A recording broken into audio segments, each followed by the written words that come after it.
লোকটা বহুত ফালতু ছিল। তো বাসের ticket. Hi, welcome back to my channel. So আজকে আমি তাড়াতাড়ি করে রেডি হয়ে গেছি, কলেজ যাব। আর আজকে তোমাদের সাথে আমি শেয়ার করব, কালকেই আমাদের বাড়িতে বিশ্বকর্মা পুজো। তো আজকে কিছু কেনাকাটা করার আছে। তো কী কী কেনাকাটা করব, কোথায় কেনাকাটা করব, সব কিছুই তোমাদের সাথে আজকে শেয়ার করব। সো তোমরা দেখতে হবে। আমি তো বেরোচ্ছি, বাট তোমরা দেখো আমাদের বাড়ির সামনেটাই পুরো জলে জল, আমাদের গেটের মধ্যেও জল ঢুকে গেছে। তারপর আমি টোটোতে করে বেরিয়ে পড়লাম। আর আমাদের এখানে দেখো প্যান্ডেলের কাজ কতটা এগিয়ে গেছে, তোমাদের ওখানে কতটা কি, এগুলো আমাদেরকে কিন্তু কমেন্ট করে জানাও। আর এরপর স্টেশনে এসে দেখো এখানে কত সুন্দর সুন্দর ঠাকুর রয়েছে। আমার তো খুব ভাল লেগেছে, আমার প্রত্যেকটা ঠাকুরকেই আমার বেশ ভাল লেগেছিল। তো এখান থেকেই ফেরার সময় আমি একটা ঠাকুর পছন্দ করে যাব। আর এখানে দেখো ট্রেনে মারাত্মক ভিড়, ঠিক আছে। আমি তো জাস্ট মাঝখানে কোনো একটা জায়গায় একটু দাঁড়িয়েছিলাম, তারপর স্টেশনে চলে আসলাম। আর এখন আমার বাসে যাওয়ার পালা। আর এই লোকটা অনেকক্ষণ ধরে আমার দিকে এরকম ভাবে তাকিয়েছিল, আমার তো খুব বিরক্তি লাগছিল। তারপর যাই হোক, বাসটায় ভীষণ ভিড় ছিল, আমি ক্লাসে চলে আসলাম। হাই বলে দে,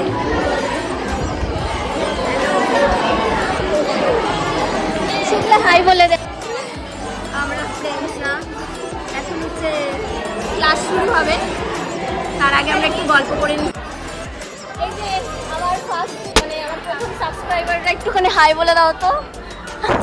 কি রে, এই ও লজ্জা পাচ্ছে, এই টাটা এদিকে, হাই বলে দে, হাই বলে।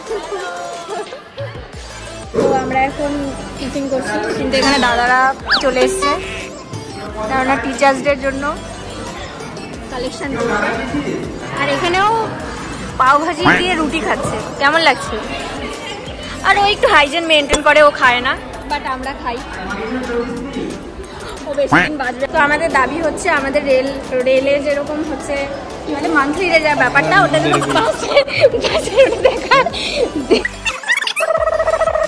তো বাসের টিকিট, তো আমরা চাইছিলাম ট্রেনের মতন যেন বাসের মান্থলি হয়ে যায়, তাহলে এত টিকিট কাটতে হবে না। তো হাঁটতে হাঁটতে এখানে দেখতে পেলাম এই ফলের দোকানটা, এখান থেকে আমি একটু বেদানা নিয়ে নেবো ভাবছি। আপেলগুলো খুব একটা ভালো লাগছে না। বেদানা নিয়ে নিয়েছি, কিন্তু লোকটা বহুত ফালতু ছিল। 10 টাকার জন্য আমাকে দাঁড় করে রেখেছে। 1000টা মুখ করলাম, তারপর আমার কাছে 10 টাকা খুঁজে খুঁজে বার করলাম, তারপর আমাকে দিল আর কি। আমি বুঝি না, এটা তাহলে খেলা নিয়ে বসার আগে খুচরো নিয়ে বসা উচিত, এরকম যখন মানুষের অসুবিধা হয়। তো যাই হোক, আমার ফ্রেন্ডসটাও এই যে সামনে যাচ্ছে, ও খুব মুখ করেছে, করা উচিত। এতক্ষণ দাঁড়িয়ে থাকবে, মানুষের সময়ের দাম নেই। আমি ব্লগ করছি, তুই একটু মুখটা দেখা তোর। আরে ভাল লাগছে তোকে, সুন্দর লাগছে। আমার সব ফ্রেন্ডসরা একটু লাজুক টাইপের অ্যাকচুয়ালি, ঠিক আছে, এটাই ব্যাপার। আর এরপর আমি বাসে উঠে গেলাম। আর ওই দেখো আমার ফ্রেন্ডটা আমাকে ওখান থেকে দেখছে, ওখানেও বসেছে, জায়গা সিট ছিল না। আর এখানে বাইরে দেখলাম এই কুকুরগুলোকে এই লোকটা খাবার খেতে দিচ্ছিল, আদর করছিল, বেশ ভালো লাগছিল। আর তারপর আমি ফাইনালি চলে আসলাম হাওড়া স্টেশনে। আর এখানে খুব কেয়ারফুলি আমাকে রাস্তাটা পার করতে হবে, কারণ এখানে বাস ফাস এমনভাবে চলে আসে। তারপর এই দোকানটাতে আমি একটু কলা নিয়ে নিলাম। আর এরপর আমি যাচ্ছি, আমি ওই জায়গাটা থেকে কেনাকাটা করব। ওখানে ফুলের দামটা অনেকটাই কম পাওয়া যায়, তো এখান থেকেই আমি ফুলগুলো নেব। তারপর এই কাকুর দোকানটা থেকে আমি নিয়ে নিলাম কয়েকটা ফল। আর এখানে আমি একটু উপরের দিকটা এসেছিলাম, আর ওখানে ফুলের দোকান থেকে আমি ফুলগুলো নিয়েছিলাম কয়েকটা। আর তারপর আমি চলে আসলাম কোন্নগর স্টেশন। ট্রেনে মারাত্মক ভিড় ছিল, আমি জাস্ট কোনোভাবে এসেছি, আর খুব আমাকে দাঁড়িয়ে দাঁড়িয়ে আসতে হয়েছে, আমি একটু বসারও জায়গা পাইনি। তারপর যাই হোক করে টোটোতে উঠে আমি বাড়ি চলে আসলাম। তো আমি ফাইনালি বাড়ি চলে এসেছি। মুখ চোখ দেখে বুঝতেই পারছি আমি কতটা ক্লান্ত।